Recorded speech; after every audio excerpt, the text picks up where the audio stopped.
it the way you want. I had so many responses. In Daffodil, we used to have Moodle as the blended learning platform with Microsoft Teams. So in Moodle, I have the records of all these, and now I have different. I use Canvas at Webster. Next. So there are a lot of advantages. We all discussed this. And next.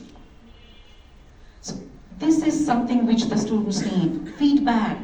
And this practice of giving them feedback and also receiving feedback from students. Sometimes we love only to give feedback to students. We don't listen to them. What are their, what are their ideas? What do they want to say about the task? Was the task effective, meaningful? Was the task appropriate for them? So sometimes through these reflection journals, we get the idea, how am I going as a teacher? How should I go as a teacher? So these are reflection not for students, but for teachers. So that's why these are so important. Next. These are two types, which I have never ever heard before the two courses. Before 2017, I knew a few types of alternative assessments, but after the course, I got this interesting idea, individual assessment card, and then progressive I can statements. Next. So, next. So, look at the background. Clive Lovelock, who was an English teacher at a Japanese university, he actually developed this idea of using assessment cards. Next. So these were the guiding principles. These were the guiding principles of assessment cards. And let me cut it short. Next. So this was the card that Lovelock prepared. I have never seen a kind of assessment card like this in my life before 2017. So this is the card which Lovelock prepared. Next. This is one side of the card, and this one is the other side of the card. So the card has, two sides. And look at this. He had 24 lessons, 12 lessons before the final, and 12 lessons up to final. So total 24 classes. Like the way we also used to have at Daffodil International University, we also have used to have 24 classes for each semester. And then there are some keys like E for speaks English, C for routine classroom communication and English. So look at the keys. And the students can put a tick or a cross after each of the activity the way they want, or even after each of the classes. So if the students feel, yes, I spoke in English, I didn't speak Japanese during the task, then he or she can put a tick beside E in the first column, if it's his first class.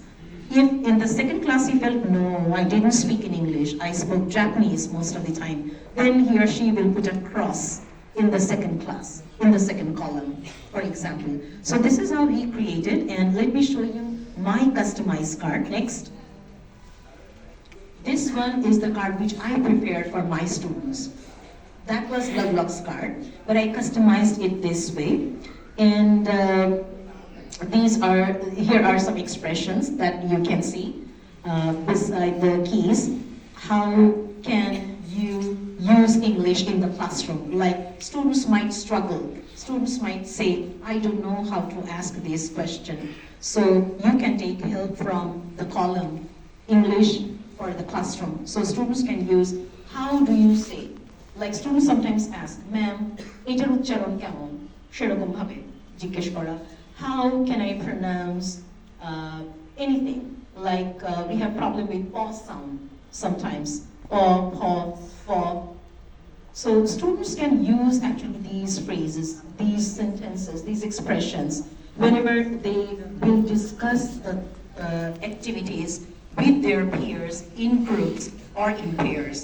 So that's why I said large classroom is not sometimes is not a curse actually. Sometimes it could be a blessing. Easily we can engage 10 students.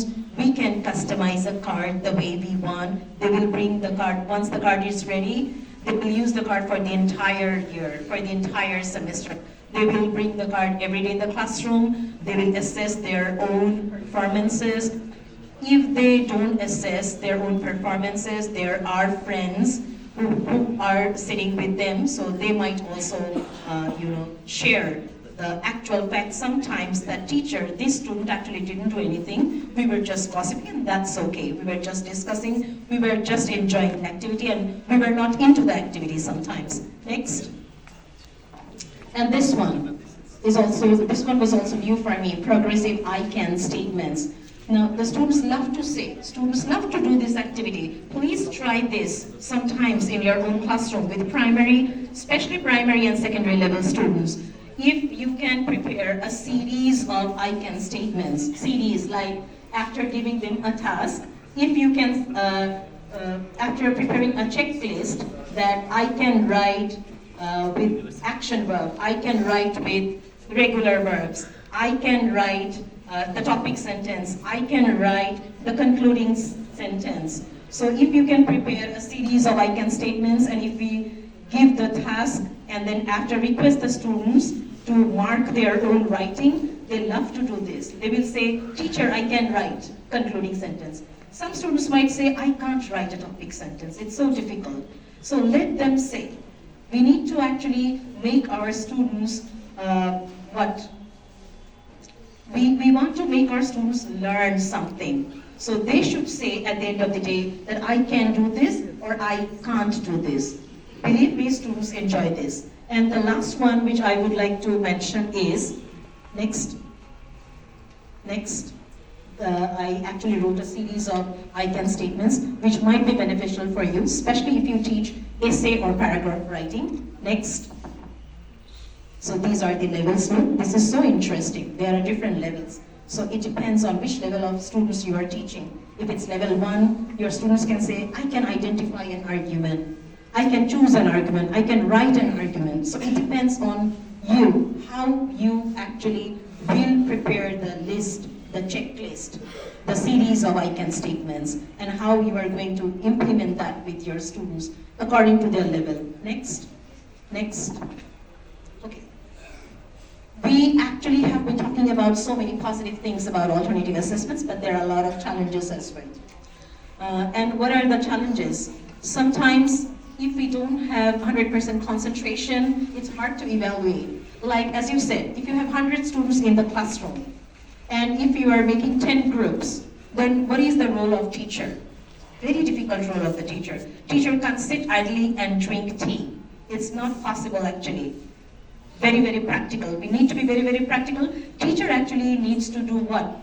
She needs to monitor whatever the students are doing, whether they're doing the task, whether they're using that checklist, whether they're using that card, assessment card, whether they're writing everything properly in their journal. So the teacher needs to move and monitor everything. And sometimes it also could be subjective, influential. Sometimes it might happen. An inaccurate reflection of student progress sometimes.